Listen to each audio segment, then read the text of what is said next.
ದಯವಿಟ್ಟು ಚೇರ್ ಇದೆ, ದಯವಿಟ್ಟು ತರಬೇಕು ಅಂತ ವಿನಂತಿಯನ್ನು ಮಾಡ್ತೇವೆ. ಈಗ ಕಾರ್ಯಕ್ರಮದ ಉದ್ಘಾಟನೆಯನ್ನು ಮಾಡಿದರೆ ನಮ್ಮ ರಾಜ್ಯದ ಮಾಜಿ ಮುಖ್ಯಮಂತ್ರಿಗಳು ಮತ್ತು ಕಾರಜೋಳ ಮತದಾನದ ಹಿನ್ನೆಲೆಯಲ್ಲಿ ಇವತ್ತಿನ ದಿನ ಚಿತ್ರದುರ್ಗ ಲೋಕಸಭಾ ಕ್ಷೇತ್ರದ ಅಭ್ಯರ್ಥಿಗಳಾಗಿ ಭಾರತೀಯ ಜನತಾ ಪಕ್ಷ ಹಾಗೂ ಜಾತ್ಯತೀತ ಜನತಾದಳದ ಮೈತ್ರಿ ಅಭ್ಯರ್ಥಿಗಳು ಆಗಿರ್ತಕ್ಕಂಥ ನಮ್ಮ ಆತ್ಮೀಯ ಸ್ನೇಹಿತರು, ನಾನು ಮುಖ್ಯಮಂತ್ರಿ ಇದ್ದಾಗ ಮತ್ತು ಯಡಿಯೂರಪ್ಪನವರು ಮುಖ್ಯಮಂತ್ರಿ ಇದ್ದಾಗ ಸಚಿವರಾಗಿ ಉತ್ತಮವಾದ ಕೆಲಸವನ್ನು ನಿರ್ವಹಣೆ ಮಾಡಿರ್ತಕ್ಕಂಥ ಮೂಲ ಜನತಾದಳದವರೇ ಆಗಿರ್ತಕ್ಕಂಥ ಗೋವಿಂದ ಕಾರಜೋಳ ಅವರು ಇವತ್ತು ಎರಡೂ ಪಕ್ಷಗಳ ಮೈತ್ರಿ ಅಭ್ಯರ್ಥಿಯರಿದ್ದಾರೆ. ಅವರ ಪರವಾಗಿ ಈ ದಿನ ಚಿತ್ರದುರ್ಗ ಲೋಕಸಭಾ ಕ್ಷೇತ್ರದ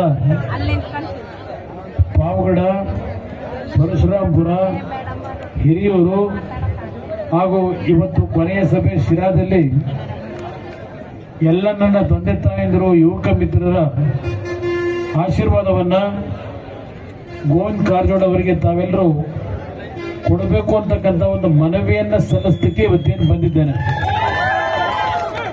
ಪ್ರಥಮವಾಗಿ ನಿಮ್ಮೆಲ್ಲರಿಗೆ ನನ್ನ ಗೌರವಪೂರ್ವಕವಾದ ವಂದನೆಗಳನ್ನು ಸಲ್ಲಿಸಲಿಕ್ಕೆ ಬಯಸ್ತಾ ಇದ್ದೇನೆ.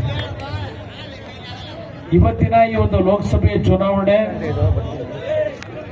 ದೇಶದ ಒಂದು ಭದ್ರತೆಯ ದೃಷ್ಟಿಯಿಂದ ದೇಶದಲ್ಲಿ ಒಂದು ಉತ್ತಮವಾದಂಥ ಆರ್ಥಿಕ ಬೆಳವಣಿಗೆಗಳನ್ನು ಈ ದೇಶದ ಅಭಿವೃದ್ಧಿಗೆ ಪೂರಕವಾಗಿ ಯಶಸ್ವಿಯಾಗಿ ನಿರ್ವಹಣೆಯನ್ನು ಮಾಡತಕ್ಕಂಥ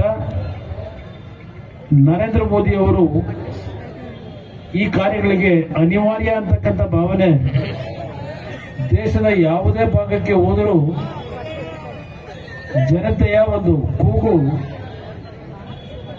ನರೇಂದ್ರ ಮೋದಿ ಅವರು ಇವತ್ತು ದೇಶದ 3ನೇ ಬಾರಿ ಭಾರತ ದೇಶದಲ್ಲಿ ಪ್ರಧಾನಮಂತ್ರಿಗಳಾಗಬೇಕು ಅಂತಕ್ಕಂಥ ಒಂದು ವಾತಾವರಣವನ್ನು ನಾವೆಲ್ಲ ಕಾಣ್ತಾ ಇದ್ದೇವೆ. ಇವತ್ತು ಜನತಾದಳ ಮತ್ತು ಭಾರತೀಯ ಜನತಾ ಪಕ್ಷದ ಮೈತ್ರಿ ನಾವು ನಮ್ಮ ಕೆಲವು ಸ್ವಾರ್ಥಗಳನ್ನ ಈಡೇರಿಸಿಕೊಳ್ಳಕ್ಕೆ ಈ ಒಂದು ಮೈತ್ರಿಯನ್ನು ಮಾಡಿದ್ದೇವೆ ಅಂತಕ್ಕಂಥ ಭಾವನೆ ನಮ್ಮಗಳನ್ನ ಬೆಳೆಸಿರ್ತಕ್ಕಂಥ ನಿಮ್ಮಲ್ಲಿ ಬರೋದು ಬೇಡ. ಯಾತಕ್ಕೆ ನಾನು ಈ ಮಾತನ್ನು ಹೇಳ್ತಾ ಇದ್ದೇನೆ, ತಮ್ಮೆಲ್ಲರಿಗೂ ಗೊತ್ತು 2004ನೇ ಇಸ್ವಿಯಿಂದ ರಾಜ್ಯದಲ್ಲಿ ಹಲವಾರು ರೀತಿಯ ಬದಲಾವಣೆಗಳಾಗಿದೆ. 2004 ಯಾವುದೇ ಪಕ್ಷಗಳಿಗೆ ಬಹುಮತ ಬರದೇ ಇದ್ದಾಗ ಪ್ರಥಮವಾಗಿ ಈ ನಾಡಿನ ಜನತೆ ಸಂಪೂರ್ಣ ಬಹುಮತದ ಕಾಂಗ್ರೆಸ್ ಸರ್ಕಾರವನ್ನ ಚುನಾವಣೆಯಲ್ಲಿ ತಿರಸ್ಕಾರ ಮಾಡಿದ್ರು. ಆ ಒಂದು ಸನ್ನಿವೇಶದಲ್ಲೂ ಕಾಂಗ್ರೆಸ್ನ ನಾಯಕರು ಜೆಡಿಎಸ್ ಪಕ್ಷದ ಜೊತೆ ಚರ್ಚೆಯನ್ನು ಮಾಡಿದಾಗ ನಮ್ಮ ಪಕ್ಷ ರಾಷ್ಟ್ರದಲ್ಲಿ ದೇಶ ಆಳ್ತಾ ಇದ್ದೇವೆ, ನಮಗೆ ಮುಖ್ಯಮಂತ್ರಿ ಸ್ಥಾನ ಬಿಡಬೇಕು ಅಂತ ಹೇಳಿ ಅಂತಿಮವಾಗಿ ಆ ಪಕ್ಷದವರೇ ಮುಖ್ಯಮಂತ್ರಿಗಳಾದರು. 2004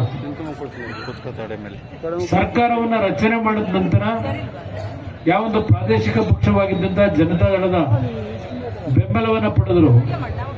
ಹಂತವಾಗಿ ಜನತಾದಳವನ್ನ ಸಂಪೂರ್ಣ ಮುಳುಗಿಸ್ತಕ್ಕಂಥ ಕೆಲಸಕ್ಕೆ ಕೈ ಹಾಕಿದ್ರು. ಪಕ್ಷದ ಕಾರ್ಯಕರ್ತರುಗಳಿಗೆ, ಶಾಸಕರಿಗೆ ಯಾವುದೇ ರೀತಿಯ ಗೌರವಗಳಿರಲಿಲ್ಲ. ಆ ಒಂದು ಘಟನೆಗಳಿಂದ ಸನ್ಮಾನ್ಯ ದೇವೇಗೌಡರು ಸೋನಿಯಾ ಗಾಂಧಿ ಅವರನ್ನ ಭೇಟಿ ಮಾಡಿ ಇಲ್ಲಿಯವರೆಗೆ ಏನೋ ಒಂದು ಮೈತ್ರಿಯ ಒಂದು ಸರ್ಕಾರ ಮಾಡಿದ್ದೇವೆ, ಇದು ಸರಿಯಾಗಿ ನಡೀತಾ ಇಲ್ಲ, ನಮಗೆ ಗೌರವ ದೊರಕ್ತಾ ಇಲ್ಲ, ಚುನಾವಣೆ ಹೋಗೋದು ಸೂಕ್ತ ಅಂತೇಳಿ ತೀರ್ಮಾನ ಮಾಡಿದ್ರು. ಆ ಒಂದು ಸನ್ನಿವೇಶ ನಮ್ಮ ಪಕ್ಷದಲ್ಲಿ ಗೆದ್ದಂತ 58 ಶಾಸಕರಲ್ಲಿ 8 ಜನ ಸಿದ್ದರಾಮಯ್ಯ ಜೊತೆ ಕಾಂಗ್ರೆಸ್ ಹೊರಟೋಗಿದ್ರು. ನಮ್ಮಲ್ಲಿ ಉಳಿದಂತ ಶಾಸಕರುಗಳು ದೊಡ್ಡವರು ಈ ತರ ತೀರ್ಮಾನ ಏನ್ ಮಾಡ್ತಾ ಇದ್ದಾರೆ, ನಮ್ಗಿನ್ನು ಕಳೆದ ಚುನಾವಣೆಯಲ್ಲಿ ಖರ್ಚು ಮಾಡಿರ್ತಕ್ಕಂಥ ಸಾಲವೇ ತೀರ್ಸಕ್ಕಾಗಿಲ್ಲ, ಮತ್ತಿನ್ನೊಂದ್ಸಲ ಚುನಾವಣೆಗೆ ಹೋಗೋದು, ದುಡ್ಡಲ್ಲಿ ತರೋದು, ಚುನಾವಣೆ ನಡೆಸಲಿಕ್ಕೆ ದಯವಿಟ್ಟು ಏನಾದರೂ ಒಂದು ತಾತ್ಕಾಲಿಕವಂತ ಸರ್ಕಾರ ಮಾಡಬೇಕು ಅಂದ್ರು. ಯಡಿಯೂರಪ್ಪನವರು ನಾವು ಕೂತು ಚರ್ಚೆ ಮಾಡಿ ಆಗ ಇದೆ.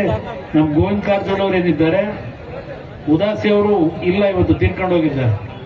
ಅವರಿಬ್ಬರು ಸಹ ನನ್ನ ಜೊತೆಯಲ್ಲಿ ಚರ್ಚೆ ಮಾಡಿ ನಾವೆಲ್ಲ ಜನತಾ ಪರಿವಾರದವರು, ಇವತ್ತು ನಾವೇನಾದ್ರೂ ಸರ್ಕಾರ ವಿಸರ್ಜನೆ ಆದರೆ ಕಾಂಗ್ರೆಸ್ಗೆ ಮತ್ತೆ ಅನುಕೂಲಗಳಾಗಬಹುದು. ಅದರಿಂದ ನಾವು ಎಲ್ಲ ಇದೇ ಪಕ್ಷದಿಂದ ಬಂದಂತವರಿದ್ದೇವೆ, ನಾವೆಲ್ಲ ಒಟ್ಟಾಗಿ ಸೇರಿ ಒಂದು ತಾತ್ಕಾಲಿಕ ಸರ್ಕಾರ ಕೊಡೋಣ ಅಂತಕ್ಕಂಥ ಒಂದು ಸಲಹೆಯನ್ನು ಕೊಟ್ಟರು. ಅದರ ಮೇಲೆ ಅವತ್ತು ಸರ್ಕಾರ ರಚನೆ ಆಯಿತು. ನಾನು ಇಲ್ಲಿರ್ತಕ್ಕಂಥ ತಂದೆ ತಾಯಂದ್ರನ್ನ ಕೇಳ್ತೇನೆ, 2006ರಿಂದ 2007 ನಡೆಸಿದಂತ ಅಧಿಕಾರ ಯಡಿಯೂರಪ್ಪನವರು ನಾವು ಇಬ್ಬರು ಜೊತೆಗೂಡಿ ಇವತ್ತು ಸಹ ಚೆನ್ನಾಗಿ ಚರ್ಚೆ ಮಾಡ್ತಾರೆ. ಅಂತ ಒಂದು ಉತ್ತಮ ಅಂತ ಆಡಳಿತವನ್ನು ಕೊಟ್ಟಂತ ಸರ್ಕಾರ ನಾವು ಕಾಣಲಿಲ್ಲ ಅಂತೇಳಿ ಅತ್ಯಂತ ಉತ್ತಮವಾದ ರೀತಿಯಲ್ಲಿ ವಿಶ್ವಾಸದಲ್ಲಿ ನಾವೆಲ್ಲ ಸರ್ಕಾರ ನಡೆಸೋದು. ನಾನು 20 ತಿಂಗಳ ನಂತರ ಯಡಿಯೂರಪ್ಪನವರಿಗೆ ಅಧಿಕಾರ ಹಸ್ತಾಂತರ ಮಾಡತಕ್ಕಂಥ ನಿರ್ಧಾರನೂ ಮಾಡಿದ್ದೆ.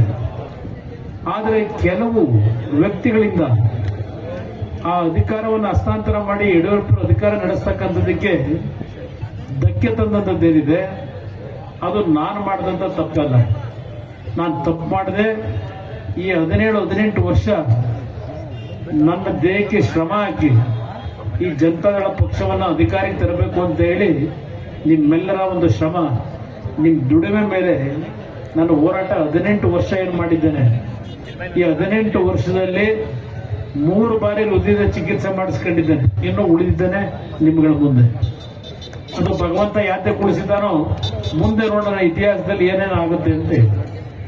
ಇದು ಯಾತಕ್ಕೆ ಇದನ್ನು ಹೇಳ್ತಾ ಇದ್ದೇನೆ, ಇವತ್ತು ಯಾವ ಕಾರಣಕ್ಕೆ ನಾನು ಮೈತ್ರಿಯನ್ನ ಬಿಜೆಪಿ ಜೊತೆ ಮಾಡಿದ್ದೇನೆ ಅಂತಕ್ಕಂಥದ್ದಕ್ಕೆ ನಿಮ್ ಗಮನ ಸೆಳೀತಾ ಇದ್ದೇನೆ. ಕಾಂಗ್ರೆಸ್ನವ್ರು ಯಾವ ರೀತಿ ನಡ್ಕೊಂಡ್ರು, ಇಲ್ಲಿ ಬಿಜೆಪಿಯ ಸ್ನೇಹಿತರು ಯಾವ ರೀತಿ ನಮ್ಮನ್ನು ನಡೆಸ್ಕೊಂಡ್ರು ಅಂತಕ್ಕಂಥ ನಿಮ್ಗೆ ಹೇಳ್ತಾ ಇದ್ದೇನೆ. ಅವತ್ತು ಸರ್ಕಾರ ಮುಂದುವರೆದಿದ್ರೆ, ಅವತ್ತು ಯಡಿಯೂರಪ್ಪನವರು ನಾವು ಮಾಡಿದ ಸರ್ಕಾರ ಮುಂದುವರೆದಿದ್ರೆ ಇವತ್ತಿ ರಾಜ್ಯದಲ್ಲಿ ಕಾಂಗ್ರೆಸ್ ಪಕ್ಷವೇ ಉಳಿತಾ ಇರಲಿಲ್ಲ. ಅವರೆಲ್ಲ ತೀರ್ಮಾನ ಮಾಡಿದರು, ನಮಗಿನ್ನ ಈ ರಾಜ್ಯದಲ್ಲಿ ಕಾಂಗ್ರೆಸ್ ಭವಿಷ್ಯ ಇಲ್ಲ ಅಂತೇಳಿ. ಅದು ಯಾವ ಕೆಟ್ಟ ದೃಷ್ಟಿಗಳು ಬಿದ್ದೋ ಅವತ್ತು ಸರ್ಕಾರ ಪತನ ಆಯಿತು.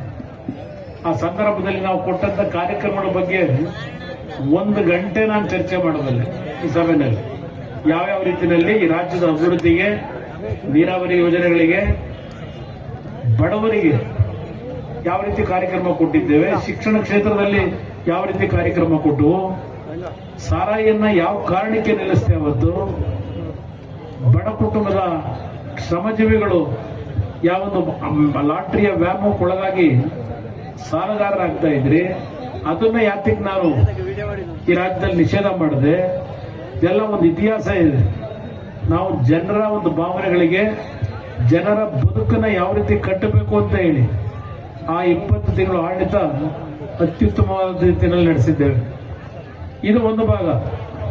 ನಂತರ ಕೆಲವು ಘಟನೆಗಳು ನಡೆಯಿತು. 18ಕ್ಕೆ ಬಂದಾಗ ಇದೇ ಕಾಂಗ್ರೆಸ್ನ ನಾಯಕರು ಚುನಾವಣೆಯ ಸಂದರ್ಭದಲ್ಲಿ ಜೆಡಿಎಸ್ ಪಕ್ಷವನ್ನ ಬಿಜೆಪಿಯ ಬಿ ಟೀಮು ಅಂತೇಳಿ ಭಾಷಣ ಮಾಡಿದ್ರು. ಜನರ ಮಧ್ಯದಲ್ಲಿ ನಮಗೆ ಒಂದು ವರ್ಗದಲ್ಲಿ ಅನುಮಾನ ಮೂಡಿಸ್ತಕ್ಕಂಥ ಕೆಲಸನೂ ಮಾಡಿದ್ರು. ಚುನಾವಣೆಯಲ್ಲಿ 130 ಸೀಟ್ ಇದ್ದಂತ ಕಾಂಗ್ರೆಸ್ 78ಕ್ಕೆ ಸಂಖ್ಯೆ ಇಳಿತು. ಆಗ ಓಡ್ ಬಂದ್ರು ದೇವೇಗೌಡರ ಮನೆಗೆ. ದೆಹಲಿಯಿಂದ ಬಂದಂತ ಗುಲಾಂ ನಬಿ ಆಜಾದ್ ರಾಜಸ್ಥಾನದ ಮುಖ್ಯಮಂತ್ರಿ ಆಗಿದ್ರು, ಗೆಲುಟ್ ಅಂತ ಬಂದು ಇಲ್ಲ ನಾವು ಸರ್ಕಾರ ಮಾಡಬೇಕು ಅಂತ. ಯಾವ ದಲಿತರ ಬಗ್ಗೆ ವೇದಿಕೆ ಮೇಲೆ ನಿಂತ್ಕೊಂಡು ಚರ್ಚೆ ಮಾಡ್ತಾ ಇದ್ದಾರೆ ಕಾಂಗ್ರೆಸ್ ನಾಯಕರು.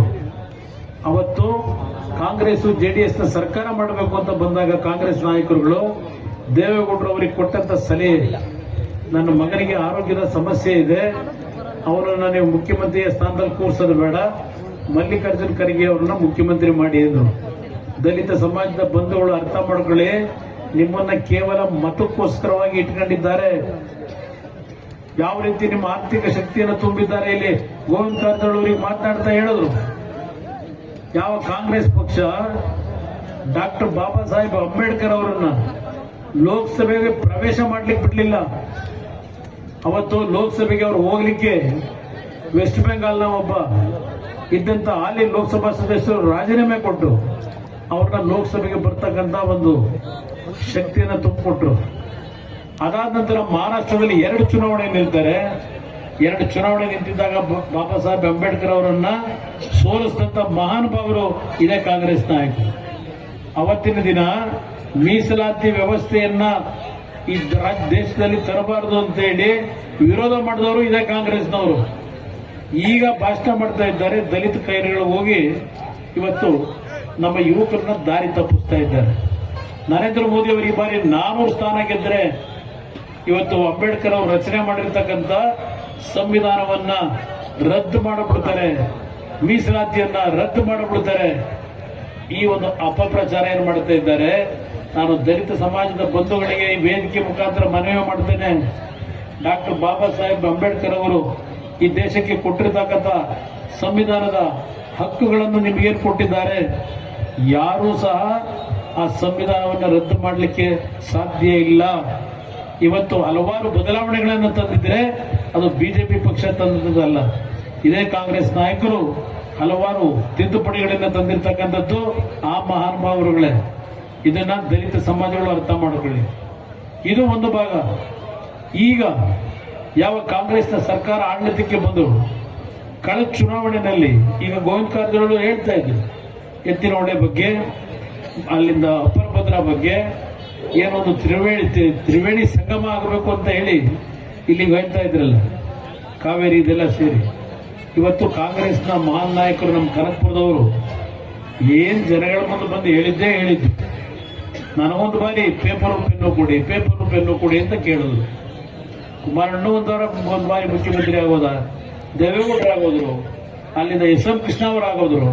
ನನಗೂ ಒಂದು ಅವಕಾಶ ಕೊಟ್ಟು ಒಂದು ಪೇಪರ್ ಪೆನ್ನು ಕೊಡಿ ಎಂದು ಅಪ್ಪ ಕೊಟ್ರಿ. ನೀವು ಪೇಪರ್ ಪೆನ್ನು ಕೊಟ್ಟಿದ್ದಕ್ಕೆ ಇಲ್ಲಿ ನಿಮ್ಮ ಶಿರಾದಲ್ಲಿ ಯಾರಿವತ್ತು MLA ಇದ್ದಾರೆ, ಆ ಸರ್ಕಾರಕ್ಕೆ ಹಲವಾರು ಬಾರಿ ಮುಜುಗರ ಆದಾಗ ಸಿದ್ದರಾಮಯ್ಯ ಸರ್ಕಾರ ಅದೆಂಥದ್ದು ವಾಚಿನ ಪ್ರಕರಣ, ಅದೆಂಥದ್ದು ನಿಮ್ಮ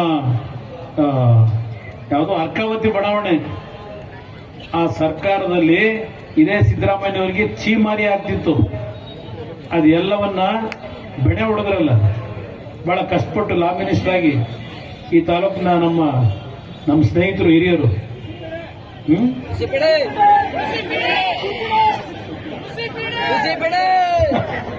ಈಗ ಪಾಪ ಅವ್ರು ಮಂತ್ರಿ ಮಾಡಲಿಲ್ಲ ಅವ್ರನ್ನ. ಇದು ಪರಿಸ್ಥಿತಿ, ಅರ್ಥ ಮಾಡ್ಕೊಳ್ಳಿ. ಪೇಪರ್ ಪೆನ್ನು ಎಲ್ಲಿಗೂ ಯೂಸ್ ಆಗೈತೆ ಅಂತ ಹೇಳಿ ಇವತ್ತು ಬೆಂಗಳೂರಿನ ಪೇಪರ್ ಪೆನ್ನು ನಮ್ಮ ನೀರಾವರಿ ಯೋಜನೆಗಳನ್ನ ಜಾರಿಗೆ ತರಲಿಕ್ಕೆ ಉಪಯೋಗ ಆಯ್ತಿಲ್ಲ. ಬೆಂಗಳೂರು ನಗರದಲ್ಲಿ ನೀವು ನೋಡಿದ್ರಿ, ಚುನಾವಣೆ ನಡೀತಿದೆಯಲ್ಲ, ಅವ್ರ ತಮ್ಮ ಈಗ ಅಲ್ಲಿ ಗ್ರಾಮಾಂತರ ಲೋಕಸಭಾ ಕ್ಷೇತ್ರದಲ್ಲಿ ನಿಂತಿದ್ದಾರೆ. ಆ ಒಂದು ಬಹು ಅಂತಸ್ತಿನ ಕಟ್ಟಡಗಳೇನಿದ್ದಾವೆ, ಆ ಕಟ್ಟಡಗಳಿಗೆ ಭೇಟಿ ಕೊಟ್ಟು ಅಲ್ಲಿರ್ತಕ್ಕಂಥ 1,000-1,500 ಜನ ಮತದಾರರಿರ್ತಾರೆ ಒಂದೊಂದು ಬಹು ಅಂತಸ್ತಿನ ಕಟ್ಟಡದಲ್ಲಿ. ನಿಮ್ಗೆ NOC ಆ ಬಿಲ್ಡಿಂಗ್ ಬೇಕು ಅಂದ್ರೆ ನನ್ನ ತಮ್ಮನ ಓಟ್ ಕೊಡಿ, ಇಲ್ಲೇ ಇದ್ರೆ NOC ಸಿಗೋದಿಲ್ಲ ನಿಮಗೆ. ಧಮ್ಕಿ ಹಾಕೊಂಡು ಕೂತವ್ರಿಲ್ಲಿ. ಅದಕ್ಕೆ ನಿಮ್ಮ ಪೇಪರ್ ಪೆನ್ನು ಕೇಳಿದ್ದು.